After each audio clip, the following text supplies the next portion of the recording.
Hello everyone and welcome to my YouTube channel genius point 102 में आपका स्वागत है। दोस्तों, हम इस यूट्यूब चैनल पे एक मैथ की सीरीज़ शुरू कर रहे हैं जो हमारे सारे एग्ज़ाम एसएससी,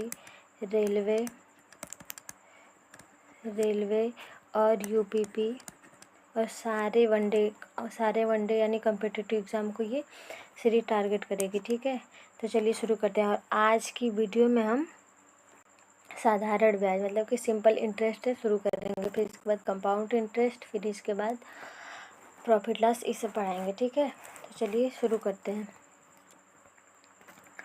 सबसे पहले सिंपल मतलब कि साधारण ब्याज एसआई बराबर क्या होता है, तो ये होता है P into R into T अपन के 100। ठीक है, अब ये P क्या है, मतलब साधारण ब्याज है क्या, तो साधारण ब्याज है सिंपल इंटरेस्ट, मतलब कि SIMPL सिंपल इंटरेस्ट। अब इसके बाद ये R क्या है, तो ये रेट मीन दर, और ये T टाइम मीन समय। अब इसके बाद ये P, ये क्या है, प्रिंसिपल, प्रिंसिपल, इसका मतलब साधारण ब्याज। ठीक है, तो हम शुरू करते हैं। सबसे पहले इस क्वेश्चन से शुरू करते हैं, इसके पहले हम अपने से क्वेश्चन लेते हैं। ठीक है, तो सबसे पहले हम देखते हैं। और देखिए, जो एसआई बराबर होता है, इसको हम एसआई बराबर को हमको आर इंटू टी भी कहते हैं। मतलब एसआई बराबर आर इंटू टी। मान लीजिए कोई आर मतलब जो रेट है 5% है और इस पर टी 2% है, तो मतलब इसको टाइम 2% दिया है, तो इसका मान क्या हो जाएगा, तो इसका साधारण ब्याज हो जाएगा 5 दूनी के 10। तो एसआई बराबर क्या होता है, आर इंटू टी। ठीक है, तो और जो हमेशा मूलधन होता है इसका मान हमेशा 100 होता है। जो मूलधन है इसका मान हमेशा 100 होता है। तो चलिए कुछ पहले अपने समझ लेते हैं। जैसे कोई मान दिया है, जैसे कोई वैल्यू P इक्वल टू दी है 2000। ठीक है, और उसका जो रेट दिया है वो 30% दिया है। ठीक है, और उसका जो टाइम दिया है वो 2 ईयर। तो हमको इसका क्या ज्ञात करना है, साधारण ब्याज। और अमाउंट बराबर क्या होता है, कोई अमाउंट बराबर होता है P इंटू P प्लस जो मतलब कि मूलधन, और इसका जो ये होता है साधारण ब्याज, ये होता है अमाउंट होता है। अमाउंट मतलब मिश्र धन। देखिए P हमेशा क्या होता है, 100 होता है, और जो इसका साधारण ब्याज होता है, जैसे हम बताएं कि उसका वहाँ पे आया था 10 आया था, तो ये 10 हो जाएगा, तो इसका मान कितना हो जाएगा, 110 साधारण ब्याज हमेशा। और इसका जो मिश्र धन हो जाएगा वो 110 हो जाएगा। तो यहाँ पे देखिए, तो हमको इसका साधारण ब्याज ज्ञात करना है। तो सबसे पहले जो इसका साधारण ब्याज का फार्मूला होता है P into R into T टन के 100। तो हम इस तरह नहीं, पहले इस डायरेक्ट निकालते हैं। जैसे P का मान दिया है, जैसे साधारण हमको मूलधन का मान दिया है जैसे 2000, और मूलधन का मान हमेशा कितना होता है, 100। और हमको क्या ज्ञात करना है, साधारण ब्याज होता है R इंटू टी। तो यहाँ पे 30 और 2, 30 दूनी के 60, तो इसका मान कितना आ जाएगा, तो ये 0 कट जाएगा, और 6 दूना के 12, तो इसका मान कितना आ जाएगा, 1200। ठीक है, अब यहीं एसआई का मान पूछता है। ठीक है, अब हमको यहीं पे अमाउंट ज्ञात करना होता है, तो अमाउंट P प्लस एसआई। तो सबसे पहले हम P देखते हैं, और इसका मान देखिए हमको इसका मान ज्ञात करना है अमाउंट का। तो पहले हम इसका मूलधन कितना है, 2000, इसका हमेशा 100 का मान होता है। और जो अमाउंट होता है मतलब अमाउंट हमेशा होता है मूलधन प्लस एसआई। मूलधन यहाँ पे 100 है, और प्लस एसआई कितना है, 30 दूना के 60, तो इसका मान कितना हो जाएगा, 160। तो इसको हम करेंगे, 0 कट गया, और 16 दूना के आ जाएगा 3200। ठीक है, अब इसी प्रकार एक और राशि लेते हैं। जैसे में जिसका एसआई दिया है 3000। ठीक है, और इसका रेट दिया है 10%, और इसका टाइम दिया है 2%। तो हमको क्या ज्ञात करना है, P, यानी हमको मूलधन ज्ञात करना है। तो देखिए जो दिया है उसको लिखते हैं। तो पहले क्या दिया है, 3000 इसका साधारण ब्याज दिया और साधारण ब्याज है कितना 10 दूना के 20। साधारण ब्याज क्या होता है R इंटू टी, तो कितना है 10 दूना के 20। और हमको क्या ज्ञात करना है मूलधन। मूलधन हमेशा 100 होता है। ठीक, तो ये कट गया 15 दूना के 30, 150, तो इसका कितना आ जाएगा 15,000। ठीक है, इस प्रकार इस क्वेश्चन को हम देखते हैं। जैसे यहाँ पे इसका मान दिया है 15,000 पे 7% की वार्षिक दर से 3 वर्षों के लिए साधारण ब्याज होगा। तो देखिए 15,000 किसका मान है मूलधन का, और मूलधन हमेशा कितना होता है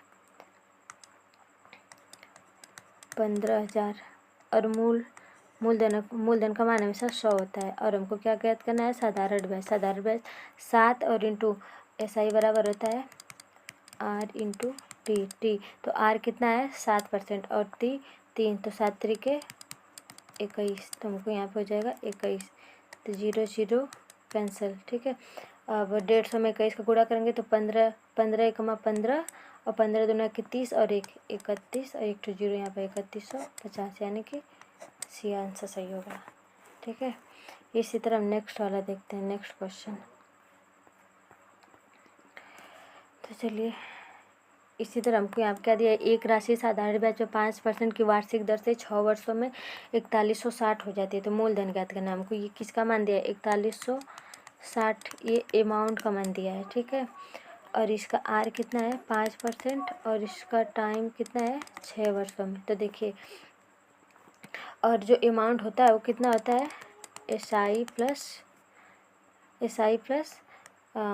प्रिंसिपल। ठीक है, SI कितना दिया है 6 5 30 और प्रिंसिपल हमेशा कितना होता है 100, तो इसका SI कितना हो जाएगा 130। तो हमको यहाँ पे ज्ञात करना है। तो 4160 का मान कितना है 130, और हमको ज्ञात कितना करना है मूलधन। मूलधन हमेशा कितना होता है 100, तो 0 0 कैंसिल। अब 13 39 बचेगा, 39 बचेगा 2, 13 दूना के 26, यानी इसका मान कितना आ जाएगा 3200। इसका मान सी वाला आंसर सही होगा। ठीक है, अब नेक्स्ट देखते हैं।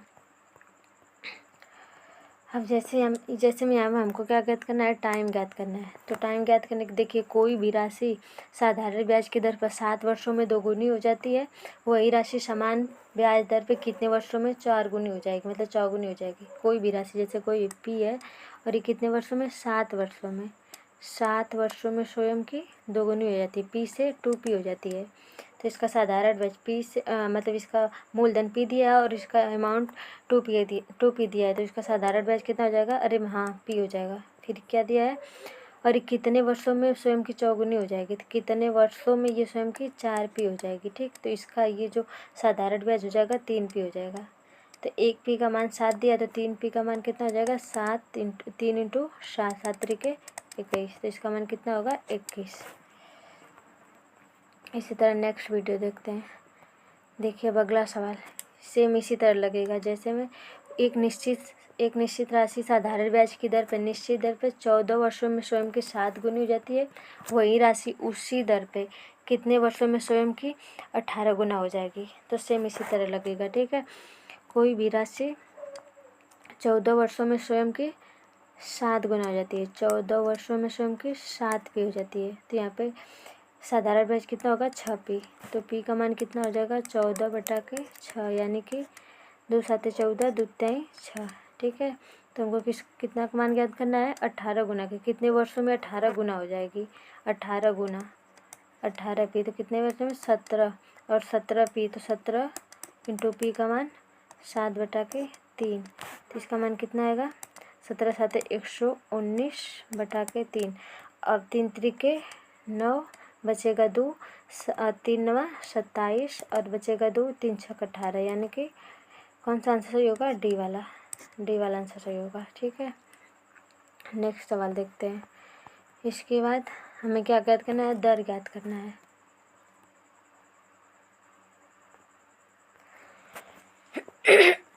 तो दर ज्ञात करने के लिए उसका अमाउंट हमेशा बराबर करेंगे। जैसे में यहाँ पे दिया है मूलधन और राशि का अनुपात, मूलधन और राशि का अनुपात, मूलधन मतलब P और राशि का अनुपात A। ठीक है, 5/6 दिया है, और ये 8 वर्षों बाद स्वयं की 1 1/2 हो जाएगा। ठीक है, तो हमको इसका अमाउंट हमेशा जो इसकी राशि होती है मतलब मूलधन होता है हमेशा बराबर रहता है। तो यहाँ पे 5 दिया है, यहाँ पे 1, तो इसको हम बराबर करेंगे। तो 1 से 5 करने के लिए इसे 5 से गुणा करेंगे, इधर 5 से गुणा होगा तो इधर भी होगा, ठीक। तो ये कितना हो जाएगा, 5 हो जाएगा, और ये 6 और ये 10, तो इसके बीच का अंतर 4। तो इसका साधारण ब्याज 4 हो गया। तो हमको क्या ज्ञात करना है, दर। तो दर बराबर मतलब कि SI बराबर होता है P into R into T अपन के 100। तो हमको दर ज्ञात करना रहेगा, तो हम क्या करेंगे, R बराबर SI इंटू 100 बटा के P इंटू T। अब देखिए यहाँ पे SI का मान कितना दिया है, 4 और 100। इसके बाद P का मान कितना दिया है, 5 इंटू और T का मान कितना दिया है, 8 वर्ष। देखिए 4 दूना के 8 हो जाएगा और 2 बचेगा, और यहाँ पे 5 20 दूना के 100 हो जाएगा, फिर इसके बाद 10 आ जाएगा, ठीक है। इसका मान B वाला 10 आ जाएगा, ठीक है। फिर नेक्स्ट सवाल देखते हैं, उसी तरह नेक्स्ट सवाल है, ठीक है। तो देखिए नेक्स्ट सवाल उसी तरह, जैसे मैं यहाँ पर भी दर ज्ञात करना है। तो देखिए यहाँ पे प्रिंसिपल का और अमाउंट का अनुपात कितना दिया है, 4:5। फिर ये 3 वर्षों बाद 5:7 हो जाएगा। तो देखिए यहाँ पे 4 अमाउंट, यहाँ पे 5, इसको बराबर करना है। तो यहाँ पे 5 से गुणा करेंगे, यहाँ पे 4 से। तो यहाँ पर भी 5 से हो जाएगा, यहाँ पर भी 4 से हो जाएगा। तो ये हो जाएगा 50 25, और ये 4 7 28, ठीक है, बराबर है। तो यहाँ पे कितना हुआ, 3। इसका मतलब कि 25 से 28 आने में 3 हो गया। तो इसका हम क्या ज्ञात करेंगे, रेट। तो रेट ज्ञात करने के लिए क्या होता है, SI इंटू 100 अपान के P इंटू T। SI का मान कितना है, यहाँ पे निकालना है 3 और इंटू 100, और इसका प्रिंसिपल कितना है, 5 चौका 20 इंटू टाइम कितना लगा है, 3 वर्षों बाद 3 से 3 कैंसिल, 20 5 100। तो इसका रेट कितना आ जाएगा, 5%, ठीक है। नेक्स्ट वीडियो देखते हैं, मतलब नेक्स्ट क्वेश्चन। अब इसी तरह क्वेश्चन है, देखिए नॉर्मल क्वेश्चन है। जैसे मैं इसमें दिया है, एक व्यक्ति एक निश्चित राशि को किसी निश्चित ब्याज पे 4 वर्षों पर निवेश करता है। यदि ब्याज की दर 5% कम होती है तो उससे 4% कम ब्याज मिलता है। मूलधन ज्ञात करना है, इसे मूलधन ज्ञात करना है। देखिए यहाँ पे ब्याज का मान दिया है, और यहाँ पे ब्याज का मान दिया है 4 वर्षों में 5% कम होती है, मतलब कि रेट कितना है, 5%, और टाइम कितना है, 4%। तो इसका SI कितना हो जाएगा, 5 चौका 20%। और यहाँ पे SI का मान कितना दिया है, 400। तो 400 बटा के 20 इंटू को क्या ज्ञात करना है, मूलधन 100 हो जाएगा। 20 दूना के 40, यानी इसका मान कितना आ जाएगा, 2000, ठीक है। 20 दूना के 40 यानी कि 2000, ठीक है। नेक्स्ट क्वेश्चन देखते हैं। जैसे में इसी तरह देखिए यहाँ पे क्या दिया है, 8 वर्षों की दर पर निवेश की गई राशि 3 वर्षों में 240 साधारण ब्याज कमाती है। यदि ब्याज की दर 5% अधिक करती है, 8 से 5% अधिक कर दिया तो वो कितने वर्षों में अधिक ब्याज कमाएगी। जैसे में 8 240 का मान 8 5 8 3 24 दिया है। अब हमको कितना ज्ञात करना है, 15 का मान, तो हो जाएगा 24 कट जाएगा, कितना मान आएगा, 150। यानी क्वेश्चन आंसर नंबर C सही होगा, ठीक है।